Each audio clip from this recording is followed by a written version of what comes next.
The moment Kim Tae-jun walked into the Global Leaders Summit in Dubai, every head in the room turned. That was how it always went with him. He didn't demand attention. He simply had it. The kind of presence that made people lower their voices and straighten their backs. At 38, he had built Kim Tech Holdings into one of the most powerful conglomerates in East Asia. $3 billion.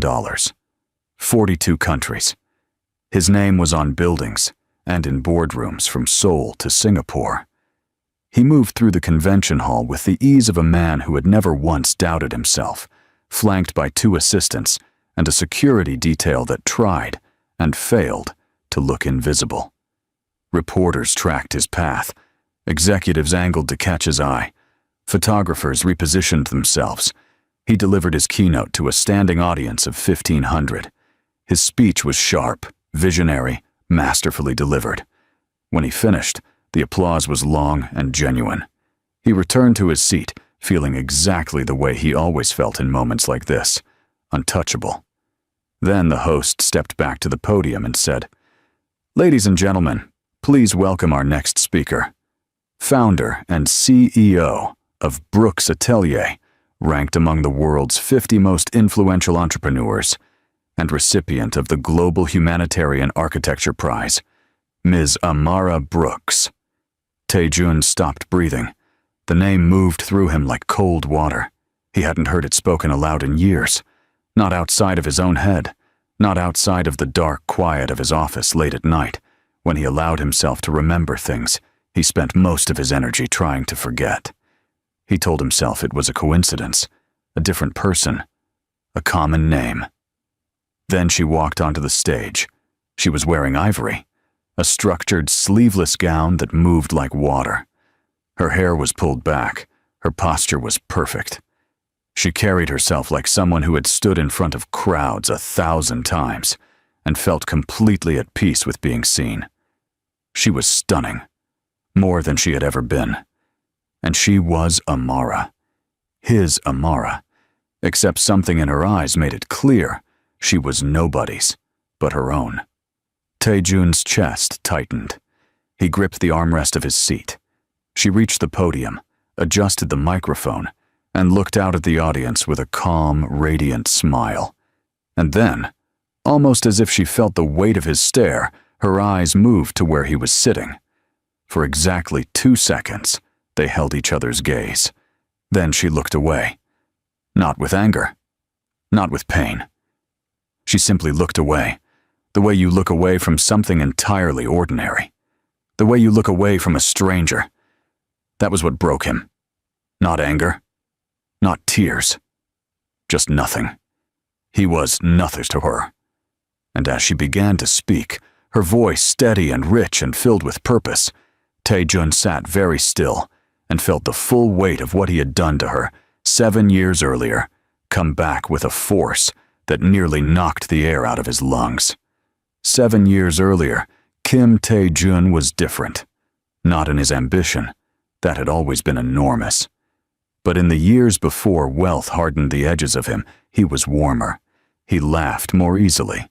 He asked questions and actually listened to the answers. He was, by most accounts, genuinely good. He met Amara Brooks at a rooftop event in Manhattan during his company's American expansion phase. She had been invited as a guest speaker, a rising architect who had just won a prestigious award for her sustainable housing project in Newark. He had been invited because he was rich and his company was interesting. He noticed her before she noticed him. She was talking to an older woman across the room, animated, gesturing with her hands as she described something. A building, maybe, or an idea. Her whole face was alive with it. She laughed at something the woman said, and it was the most unself-conscious laugh he had ever heard from someone at an event like this, where everyone was always performing. He made his way over, introduced himself. She said, "I know who you are," and went back to her conversation. He stood there for a moment, stunned. Then he laughed, genuinely for the first time all evening, and found a reason to stay nearby. By the end of the night, they had talked for 2 hours. about architecture and sustainability, and the failure of cities to care for the people who actually lived in them, about Seoul and New York and what it meant to build something that lasted. He told her things he hadn't told anyone. She challenged every second opinion he offered and apologized for none of it.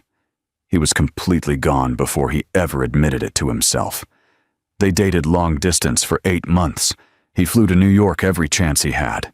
She visited Seoul twice and walked through the city with wide, curious eyes, sketching buildings in a small notebook she carried everywhere. He watched her fall in love with the architecture of the place and felt something expand in his chest. "I could see myself here," she said once, standing at the window of a cafe in Bukchon, watching the Hanak rooftops against the gray November sky. He had held on to that sentence like a promise. When he proposed, a year and a half after they met, she cried.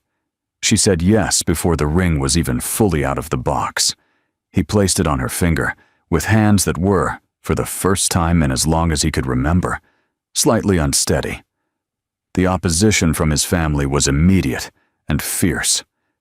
His father, Chairman Kim Woo-sung, summoned him the following week. He sat behind his desk in the way he always did when he wanted to remind Tae-jun of the power structure between them. Upright, stone-faced, entirely composed. "You are the face of this family and this company," his father said. "The woman you choose reflects every decision you have ever made. She is not suitable." Tae-jun kept his voice level. "She is brilliant and accomplished, and I love her." "That is not what I asked." "I know what you asked. The answer is still no." His father looked at him for a long moment. "You are making a choice that cannot be undone." "Good," Tae-jun said. "I don't intend to undo it." He walked out of that meeting feeling righteous and clear. He called Amara that night and told her his family had concerns, but that it didn't matter. He told her nothing would come between them. He said it with absolute conviction, the kind of conviction that comes from never having truly been tested. Amara was quiet for a moment. Then she said, "Tae-jun, I need to know that you mean that. I'm about to give up everything I've built here. My career, my apartment, my family being 20 minutes away. I'm doing that because I trust you completely." "Trust me," he said. "I promise. Nothing and no one will ever come between us." She believed him. Of course she believed him. He had never given her a single reason not to. She resigned from her architecture firm. She gave up her lease. She packed her life into 12 boxes and moved to Seoul to begin building a new one with him. The months that followed were some of the happiest of Tae-jun's life. They cooked together in the apartment he had bought for them in Yongsan. She would blast American R&B, while he pretended not to know the words, and she'd catch him mouthing along and absolutely lose it. They took late-night walks along the Han River. She was designing their dream home, and every few days she'd roll out a new set of sketches on the kitchen table and walk him through the changes, pointing with a pencil and asking what he thought. And he always thought it was perfect. He was certain of her. He was certain of them. He was also, without knowing it, standing at the edge of the worst moment of his life. The wedding was scheduled for a Saturday in April. The venue was a luxury hotel ballroom in Gangnam. 400 guests. Family, business associates, international partners, media. White peonies everywhere, because Amara had mentioned once that she found roses too predictable. A string quartet. A custom-designed dress she had kept hidden from him for months. Everything was exactly right. Amara got ready in the bridal suite with her mother and 2 best friends. She was radiant in a way that had nothing to do with makeup or the dress or the lighting. She was radiant because she was genuinely happy. The deep, unhurried kind of happy that settles into the bones. "You look like yourself," her mother said, fixing the back of her dress. "That's the most beautiful thing about you today." Amara squeezed her mother's hand. "I feel like myself." 30 minutes before the ceremony, Tae-jun was in the groom's suite when his personal assistant knocked and entered, looking deeply uncomfortable. "There's someone here to see you," the assistant said carefully. "She says it's urgent. It's Han Seo-rin." The name landed like a stone in still water. Han Seo-rin was Tae-jun's first love. They had dated for 4 years, through university and into his early career, and when she left him to marry a man from a wealthier family at her parents' insistence, it had nearly destroyed him. He had spent 2 years rebuilding himself. He thought he was completely over her. "Tell her to leave," he said. "She's saying she won't go until she speaks with you. The assistant hesitated. "She's crying."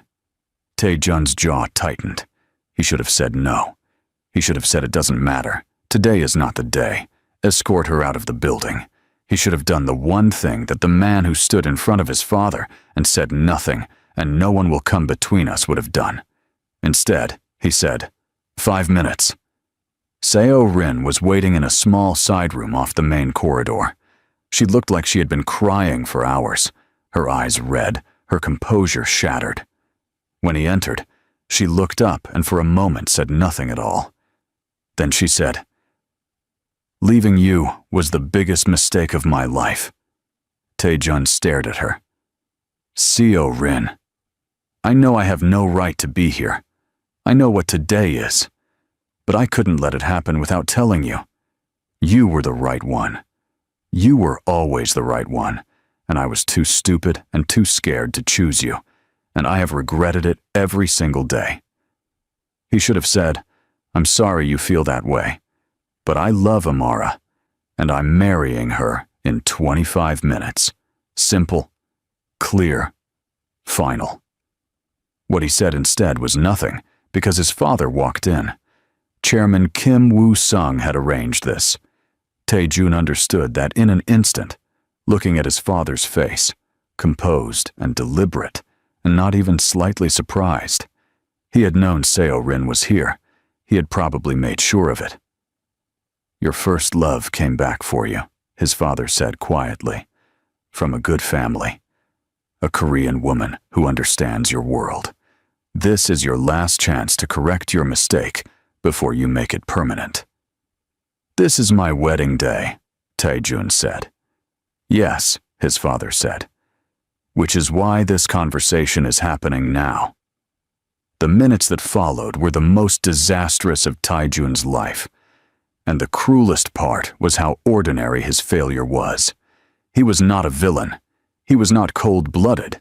He was a man who had never fully untangled himself from his first heartbreak, who had a father with a lifetime of influence over him, who had 30 minutes to make a decision that would define the rest of his life.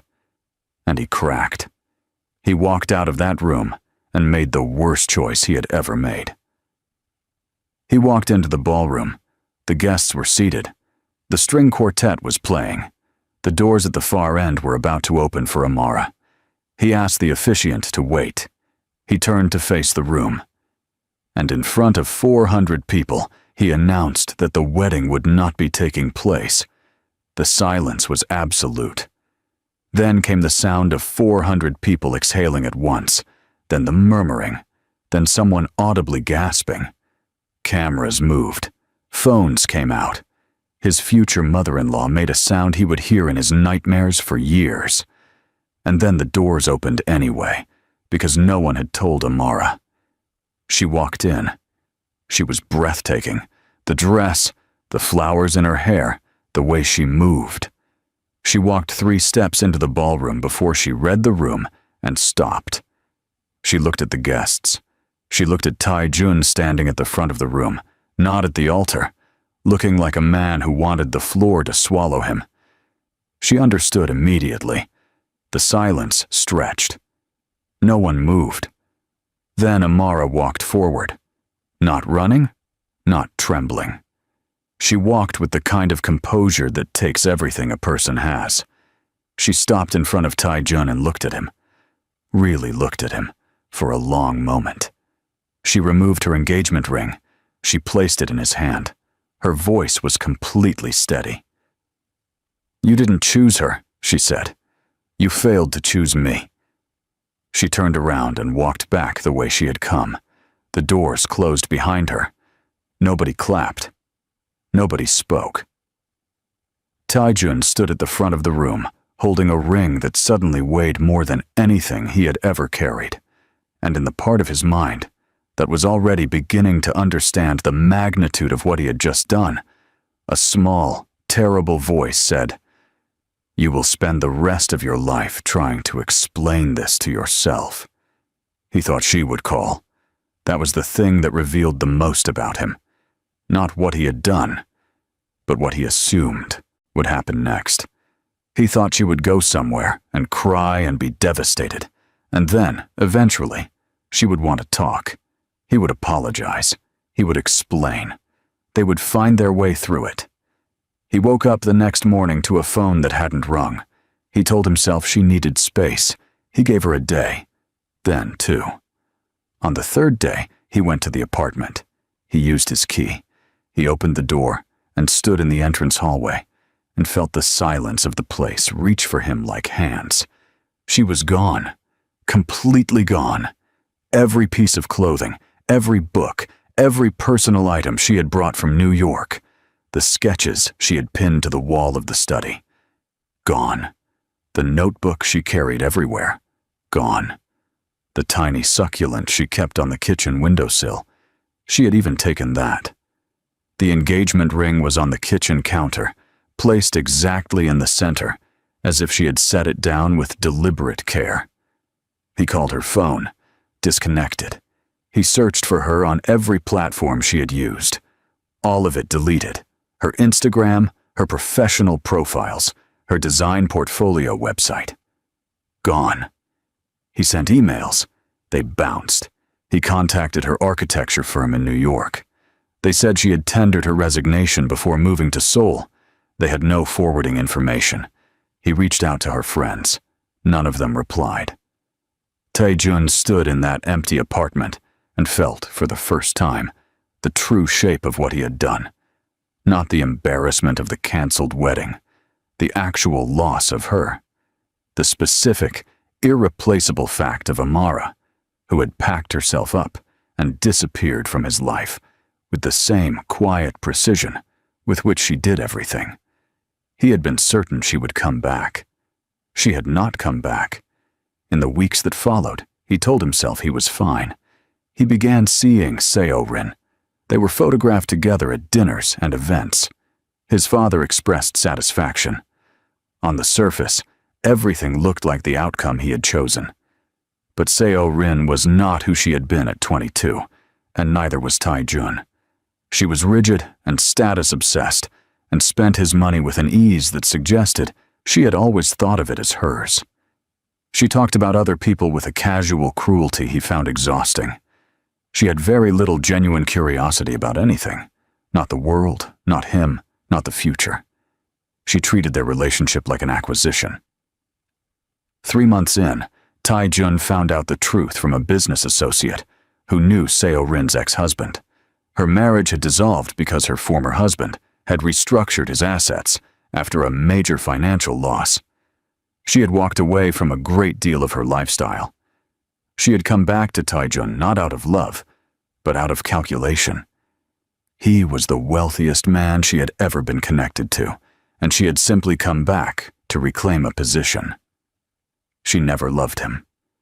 She had chosen him the second time for the same reason she hadn't chosen him the first time: money. He ended it. She made a scene. He didn't care. He sat in his office afterward and thought about Amara, and for the first time let himself feel the full ruin of what he had chosen. He had destroyed the most genuine relationship of his life for a woman who had never, not once, seen him as anything other than a resource. He hired someone to find Amara. They came back with nothing. No address. No new registration. No trace in New York or anywhere else. Wherever she had gone completely. He told himself she would surface eventually. People always did. He had no idea that the woman he was waiting to find was quietly, methodically building an empire. Amara Brooks arrived back in New York in the middle of April on a gray Tuesday morning, with 2 suitcases and enough pride to keep herself upright.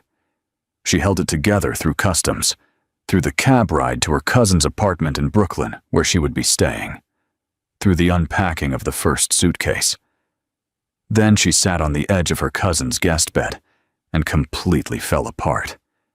She cried for 3 hours, the kind of crying that leaves you empty in a way that almost feels clean, like a storm that clears the air. She cried for the life she had dismantled, for the career she had paused, for the woman who had stood in a ballroom full of strangers and had a ring put in her hand instead of on her finger. For every moment she had believed the words, "Nothing and no one will ever come between us." Her cousin sat with her and said very little, which was exactly right. In the months that followed, Amara learned the texture of grief. She learned that it wasn't a single emotion but a rotating cast of them. Some days it was sadness, some days it was rage, some days it was an exhaustion so heavy she couldn't lift her arms. She went to therapy. She ran in the mornings even when she didn't want to. She let herself feel everything instead of performing recovery for other people's comfort. She was rebuilding herself from the ground up, and she was doing it honestly. 6 months after she returned, she found the sketches. They were in the bottom of her second suitcase, a folder of concept drawings she had started years before she ever met Taijun. Designs for sustainable, affordable, culturally rooted housing for underserved communities. Not the glamorous commissions she had been building her career toward before she moved to Seoul. Something rawer and more important. Housing that treated dignity as a design requirement. Structures that served people who had always been served last, if at all. She sat on the floor of her cousin's apartment with the sketches spread around her and felt something shift. She had been waiting to go back to her old life, but her old life was gone. She could mourn that, or she could use the space it left. She registered Brooks Atelier as a business entity 8 months after returning to New York. The office was a single room above a laundromat in Flatbush. Her first employee was a recent graduate who was willing to work for less than market rate in exchange for equity. Her operating capital was a personal loan she negotiated herself. The first year was brutal. She pitched to 17 investors. 15 said no outright. 1 laughed in a way she would never forget. 1 came close and then pulled out at the last moment over concerns about market viability. She reworked the pitch. She went back out. She found 2 angel investors who believed in the mission. She won her first significant commission through a nonprofit, a community housing development in the Bronx. The project came in under budget and was completed 3 months ahead of schedule. The families who moved in were photographed for a local magazine, standing in front of the building she had designed. And the image was everything she had imagined when she drew the first sketch. Then came the Nairobi Project. A humanitarian organization approached her about designing sustainable transitional housing for displaced families in Kenya. The budget was limited. The timeline was aggressive. The logistical challenges were formidable. She said yes immediately. The project took 18 months. She flew to Nairobi 4 times. She worked with local architects and materials specialists and community leaders to build something that was not imported, but rooted, design that honored the landscape and the people in it. When it was finished, it was covered by 3 international publications and nominated for a Humanitarian Architecture Award. She won. The award ceremony was in Geneva. She wore red. She gave a speech without notes that reduced 3 people in the front row to tears. Within a week, her inbox had 200 new messages. Brooks Atelier grew quickly after that. A larger office, a team of 12, then 20, then 40. Projects on 4 continents. A second humanitarian initiative in Lagos. A design fellowship for young African architects. a cover feature in an international architecture magazine with the headline, "The Woman Designing a Better World." She was 34 years old. She had built everything she had from the rubble of the worst day of her life. And not once had she looked back. In Dubai, after the applause died down and the conference broke for the evening reception, Amara moved through the room the way she always did. Present, purposeful, at ease. She spoke with a government minister from Rwanda about an upcoming urban development initiative. She was introduced to a young architect from Ghana who had flown in specifically because of her work. She laughed with her communications director over something that had gone wrong with the presentation slides. She was entirely, thoroughly herself. She had known Taijun would be here. His name had been on the speaker list for months. She had considered withdrawing. Then she had considered avoiding the session where he spoke. Then she had made herself a cup of tea, sat with the discomfort of it, and decided that she was not going to organize her professional life around a man who had already taken enough of it. She had walked onto that stage and done her job. When she felt his eyes on her, she had looked, confirmed it was him, and looked away. Not performance, not cruelty. Just the genuine absence of the charge that used to run through her at the sight of him. She had healed past it. That was not nothing. It had cost her years of work, and she was not going to pretend otherwise. She was at the bar, ordering water, when he appeared beside her. He looked like he hadn't slept. His composure was intact, but barely. The way expensive clothing stays pressed through a long day. Still correct, but with effort. "Amara." She turned and looked at him with the same calm she had managed on the stage. "Mr. Kim." He flinched. "You don't have to. What would you prefer?" A pause. "Taejun, like you used to." "I'll use whatever you're comfortable with," she said pleasantly, and turned back to the bar. "Your speech was extraordinary. Thank you. The work you've done, the Nairobi project, the Lagos initiative, I've followed all of it." She glanced at him then. "I didn't know that. There's a great deal you don't know." He said it quietly, without drama. "I've thought about you every day for 7 years." Amara was quiet for a moment. Then she said, "I'm sorry to hear that." He looked at her, startled. "Not out of cruelty," she said. I hope you've also been living your life. Thinking about me every day sounds exhausting." Something moved across his face that she couldn't entirely read. "I need to apologize to you, properly. Not here. Not like this. Would you have dinner with me?" "No." "Amara, I don't say that to punish you. I say it because I don't think we have anything to discuss over dinner that requires dinner." He was quiet. Around them, the reception moved and murmured and laughed. People glanced at them and looked away. "Please," he said. The word was stripped of everything except what it was, a genuine, unperformed request. She looked at him for a long moment. Then she said, "One dinner. I'm here until Thursday." They met at a restaurant on the 52nd floor of a hotel overlooking the Gulf. The city spread below them, gold and bright and enormous.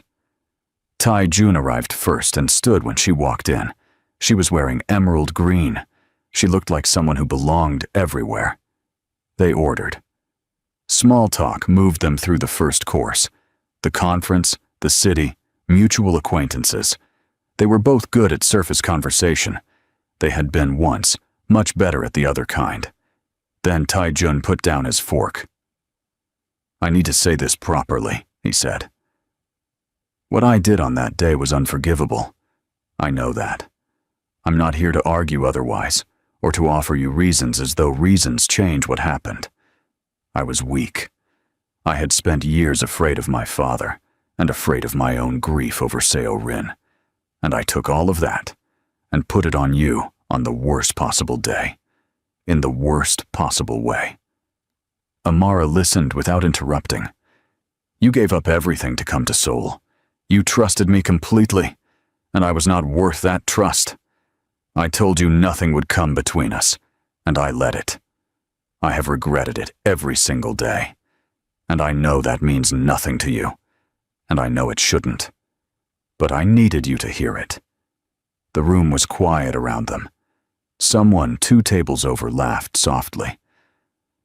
I also need you to know, he continued, his voice lower now, that the woman you were when I met you, the way you saw the world, the way you cared about people, the way you made me feel like the world was larger than I had made it.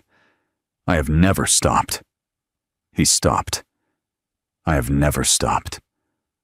Amara was quiet for a moment. Then she said, I believe you. He looked at her.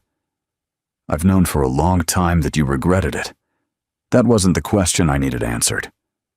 She picked up her wine glass and held it without drinking.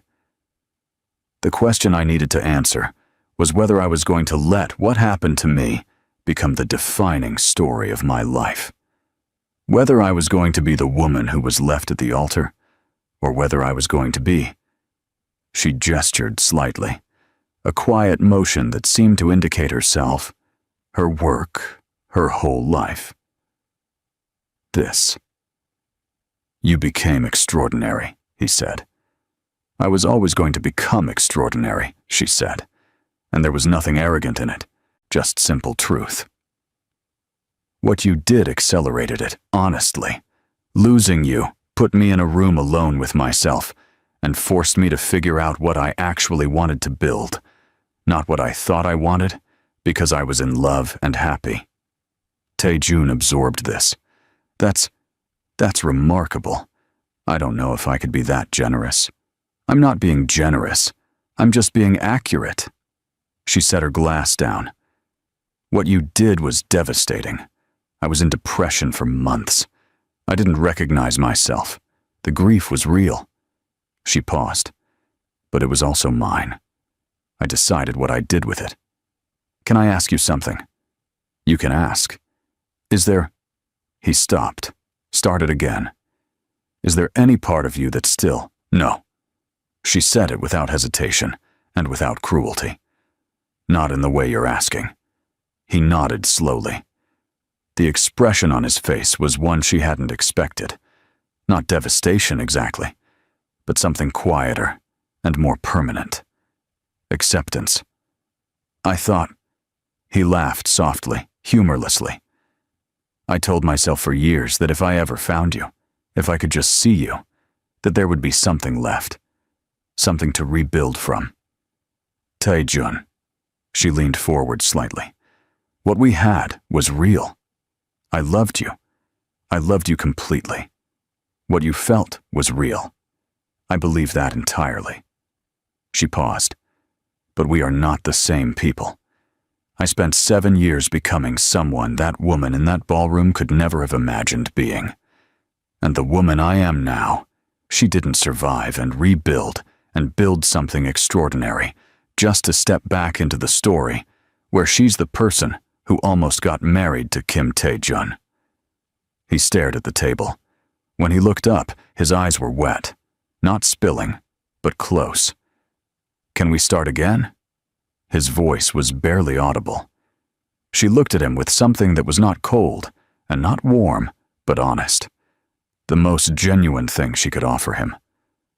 I forgave you years ago, she said, and just as his face began to open. But forgiveness is not an invitation back into my life. The silence between them was different now. Not painful exactly. More like the quiet after something large has finally been named. I spent a long time thinking about what you owed me, she said. Apologies, explanations, this conversation even. Eventually, I let all of that go. Not for you, for myself.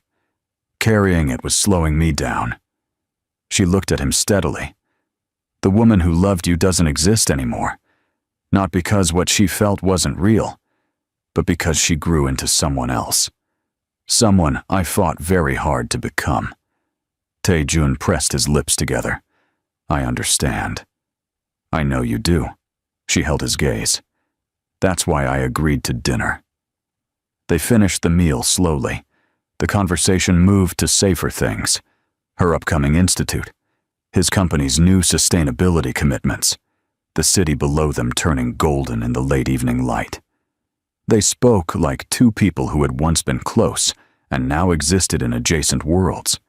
It was, in its way, peaceful. When they left the restaurant, they stood briefly outside in the warm Dubai night. "Thank you," Taijun said. "For this, take care of yourself," Amara said, and she meant it. She walked to her waiting car. He stood and watched her go, the way you watch something move away from you when you know that this time, there is no version of events in which it comes back. 1 year later, Taijun's office was the same as it had always been. Floor-to-ceiling glass, the Seoul skyline vast and glittering beyond it. His desk was cleared, as it always was at the end of the day. The city hummed below him. He had not remarried. He had dated, briefly and without conviction, and eventually stopped pretending that he was ready for something he wasn't. He had become, in the years since Dubai, a quieter version of himself, still driven, still formidable, but with something in him that had been filed down. Made humble by loss in the way that only a particular kind of loss can humble a person, he had started donating anonymously to Brooks Atelier's design fellowship 6 months after Dubai. He told no one. He checked the program updates on the website periodically, reading about the young architects Amara was mentoring, the projects emerging from the fellowship, the communities being changed. Tonight, he had been in the office late, reviewing contracts, when the notification came up on his secondary screen. A news alert he had, without admitting to himself why, set up some time ago. He opened it. The headline read, "Amara Brooks opens new Global Design Institute for Young African Architects. Flagship campus to be built in Nairobi and Lagos." There were photographs. Amara at a podium, speaking. Amara shaking hands with government officials. Amara walking a construction site in what looked like Lagos, hard hat on, sketching in the same kind of notebook he remembered from the cafe in Bukchon 10 years earlier. He read the whole article. Then he reached into the bottom drawer of his desk, behind the files, and took out a small velvet box. He opened it.